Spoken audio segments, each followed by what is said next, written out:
লা ইস্তাখলিফান্নাহুম ফিল আরদি কামা ইস্তাখলাফাল্লাযীনা মিন ক্বাবলিহিম।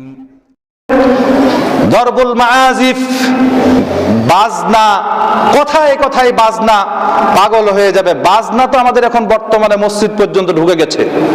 কিভাবে ঢুকেছে? সামান্য মোবাইলের মাধ্যমে।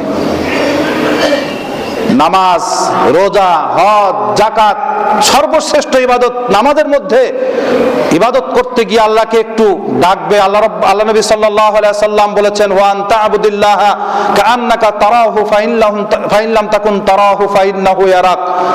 যখন আল্লাহকে ডাকবে, ইবাদত করবে, তখন মনে করবে আল্লাহ আমার সামনে আছে, আল্লাহকে আমি দেখছি। যদি এতটুকু মনে না করতে পারে, এটা মনে করো যে আল্লাহ আমাকে দেখছে। আল্লাহর সামনে দাঁড়িয়ে আল্লাহকে ডাকছেন, আল্লাহর সাথে কথা বলা হয় নামাজের মাধ্যমে, সেখানেও বাজনা চলে আসছে, বারবার রিংটোন। এমনও ঘটনা ঘটছে, রিং বেজেই যাচ্ছে, উনি এমন নামাজই পড়ছেন, বন্ধই করতে যাচ্ছেন না। বোঝাতে যাচ্ছে আমার এগুলো কোনো কিছু মনে হচ্ছে না। আর আপনার মনে হচ্ছে না, যার ব্যাপারে নবী করিম সাল্লাল্লাহু আলাইহি সাল্লাম নিজে বলেছেন, লা ইয়াখশাকুম লিল্লাহি ওয়া আতকাকুম, পৃথিবীর বুকে এমন কোন মানুষ নাই যে আমার চাইতে বেশি আল্লাহকে ভয় করে, বেশি তাকওয়াধারী। এরকম মানুষ, আমার চাইতে আল্লাহকে ভয় করে, এরকম মানুষ পৃথিবীতে আর নাই। কিয়ামত পর্যন্ত কোনো মানুষ হয়নি, আর হবেও না। সেই ব্যক্তি নবী করিম সাল্লাল্লাহু আলাইহি সাল্লাম বাড়িতে ঢুকে একটা রঙিন চাদর দেখে, ফুলওয়ালা চাদর দেখে আয়েশাকে বলছে, এটা কি?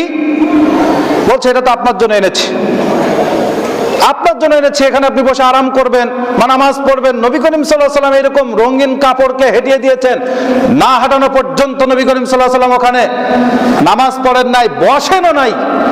আর আপনি বলছেন যে না, আমার রিংটোনে কিচ্ছু হয় না। আল্লাহকে ডাকতে আসার আগে যতগুলি বাধা গ্রস্ত করার বিষয় আছে, সেইগুলোকে আগে দূর করতে হবে। যতগুলো বাধা দান করবে এরকম বিষয় আছে, সেটা মোবাইল হোক বা অন্য কিছু হোক, ডাকার ক্ষেত্রে যে বিষয়গুলো আপনাকে বাধা দান করবে, সেই বিষয়গুলো আগে আমাকে চিহ্নিত করে সেগুলো থেকে দূরে রাখতে হবে। কারণ আল্লাহু আকবার এই তাকবীরটাকে নামই দিয়েছেন তাকবীরাতুল ইহরাম। তাকবীরাতুল ইহরাম, এই ইহরাম শব্দের অর্থ হচ্ছে যে তাকবীরের মাধ্যমে দুনিয়াবি চিন্তা চেতনা সবকিছু হারাম হয়ে যায়। শুরু হয়ে যায় আল্লাহ রাব্বুল আলামিনের সাথে কথা, সালাম ফিরানো পর্যন্ত আল্লাহ রাব্বুল আলামিনের কাছে চাওয়া পাওয়া, কথা, গল্প, গুজব সব আল্লাহ রাব্বুল আলামিনের সাথে। পৃথিবীর আর কোনো কারোর সাথে সম্পর্ক নাই। এই সম্পর্ক স্থাপনের ক্ষেত্রে যে বিষয়গুলো বাধা দান করবে সেটা থেকে বিরত রাখতে হবে। এখন কারোর রিংটোন বন্ধ করতে বহু ভুলে যেতেই পারেন, গেছেন, ধরেন অন্তত নামাজ অবস্থায় আপনি ওটা বন্ধ করেন। বলছেন না, করা যাবে না। কে বলেছে করা যাবে না? আপনাকে নামাজ অবস্থায় আপনি বন্ধ করেন, বন্ধ করতে পারবেন, কেউ নিষেধ করে নাই, কোনো মুহাদ্দিসিনে কেরাম নিষেধ করে নাই, পৃথিবীর কোনো আলেম বলতে পারে নাই যে বন্ধ করা যাবে না, আপনি বন্ধ করে নিন। কারণ আপনার কারণে আপনার নামাজ নষ্ট হয়ে গেছে, সেটা আমার সমস্যা নাই, কিন্তু আপনার কারণে অনেক মুসল্লির নামাজ নষ্ট হয়, এটাই ঠিক। দরবুল মাআজিফ, গান বাজনা নিয়ে পাগল হয়ে যাবে নবী করিম সাল্লাল্লাহু আলাইহি ওয়াসাল্লাম, অথচ বলেছেন